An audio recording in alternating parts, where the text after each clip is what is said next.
This is episode 13. This episode deals with linear measurements.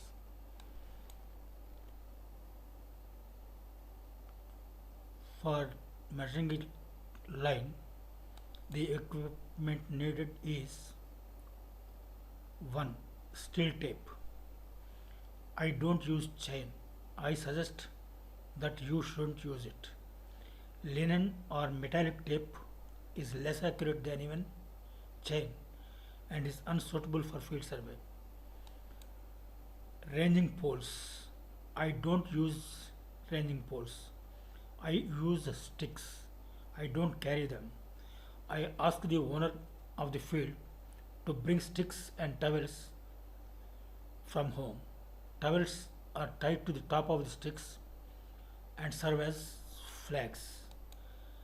3. Arrows. I don't use arrows.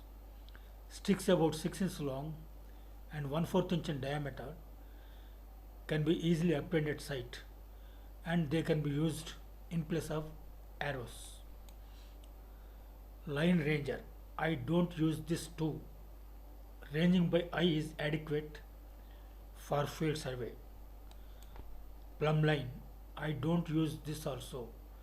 I drop a small pebble to determine verticality. I determine horizontality of the tape by eye. Ranging. For surveying fields, ranging by eye is enough. Ranging by theodolite is unnecessary even if it's available.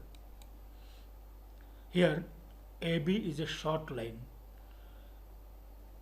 B is visible from every point on the line from A. Here, B is not visible from every point on the line from A. This point may obstruct the visibility of B. If we measure lines, we measure always horizontality of the line. If the ground is slopy, we should not measure the ground along the slope. We should measure the horizontal distance between the chain line, between the points. Here, the line is curved.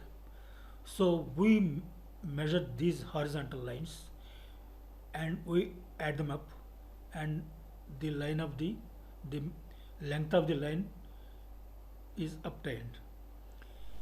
If B is not rangeable from A, a long stick is used here so that from A we can range this stick, and once this stick is fixed, we can fix small sticks and we can measure the horizontal lengths.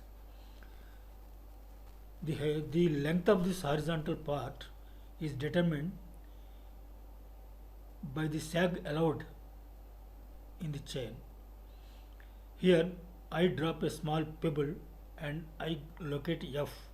I fix a stick here, and this stick must be vertical as accurately as possible. All these sticks must be vertical, otherwise the length may be different.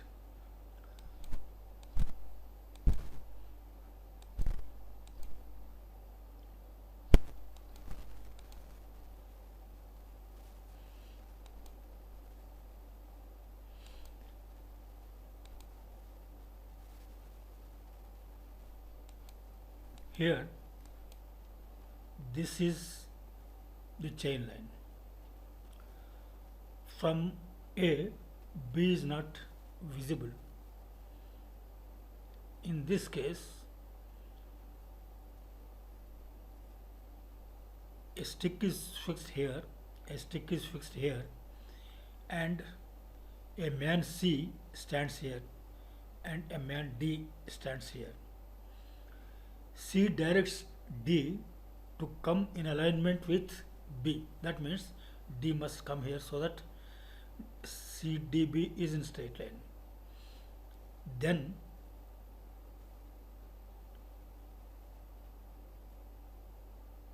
D must direct C to come in alignment with DA. So C comes here, D comes here. If this process is repeated, D comes nearer and C also comes nearer, and when both the men see A and B in alignment, that means that will be in alignment, and we can fix a stick there. And from here, we can fix a stick here. Then we can easily align this part and this part also.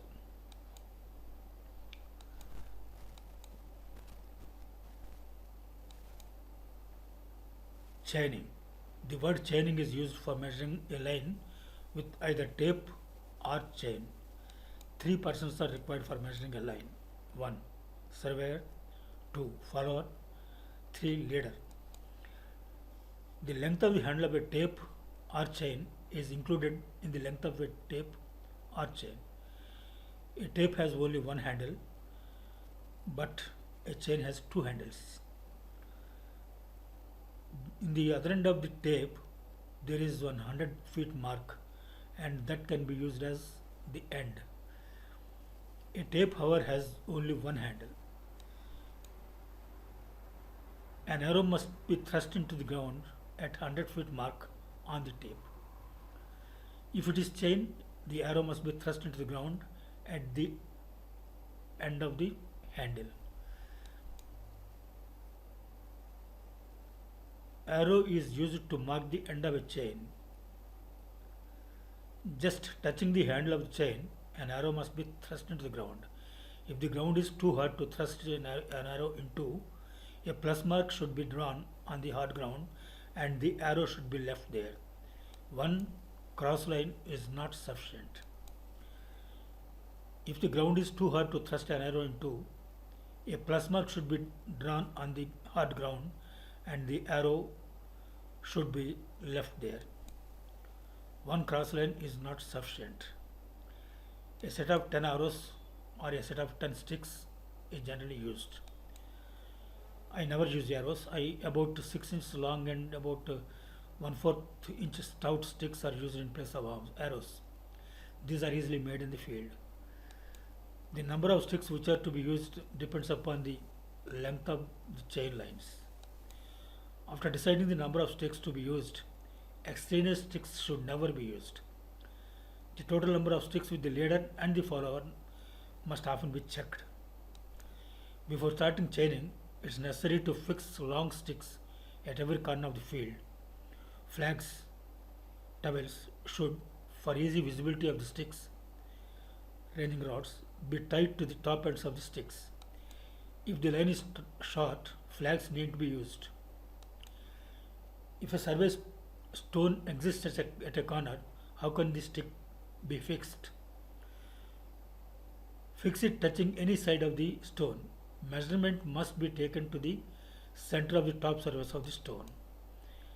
It's also necessary for the surveyor to, first of all, walk over and thoroughly examine the ground with a view to determining visibility between the stations and possibility of chaining between them. The importance of this step is sometimes overlooked by novices. The utility of a thorough reconnaissance can't be overemphasized. The time spent being amply repaid in the greater ease with which the survey can be executed. For field measurement, it's not necessary to use a survey book and note down the readings methodically. Prepare a rough sketch and note down the readings in their appropriate places. Note down north direction. Care should be particularly taken to note down measurement on appropriate diagonal. Note down the names of the owners of the adjoining properties and also the date of survey. Other important details too may be recorded. Now we are ready to start chaining. All the small sticks, arrows, must be with the leader. The follower places the handle of the tape in the center of the top of the survey stone of the chain line and directs the leader to stand in alignment with the long stick at the end of the chain line. The leader can't stand in alignment without the direction of the follower. The follower holds the handle of the tape firmly to the survey line, so to the survey stone. If there is no survey stone, he holds it to the stick. The leader holding the tape with his fingers lifts the whole tape and presses it on the ground and thrusts the first stick into the ground at 100 mark accurately. Lifting the whole tape rather than stretching it is important in causing it straight. Both the follower and the leader move forward until the follower reaches the first stick, and again the follower directs the leader to stand in alignment with the long stick at the end of the chain line. This time, however, the leader can check the alignment by observing that the follower and the long stick at the beginning of the chain line are in line. The procedure is repeated till the leader reaches the end of the line. The surveyor then counts the small sticks with the follower, multiplies this number with 100, and adds the extra feet and inches, and notes down the length on the appropriate line of his sketch drawn at the time of reconnaissance. The above procedure of chaining a chain line is adapted for the remaining chain lines of the field. That's all. We learnt surveying a field. But surveying is not that simple. The deeper we dive, the farther the bottom moves, as is usual with any matter.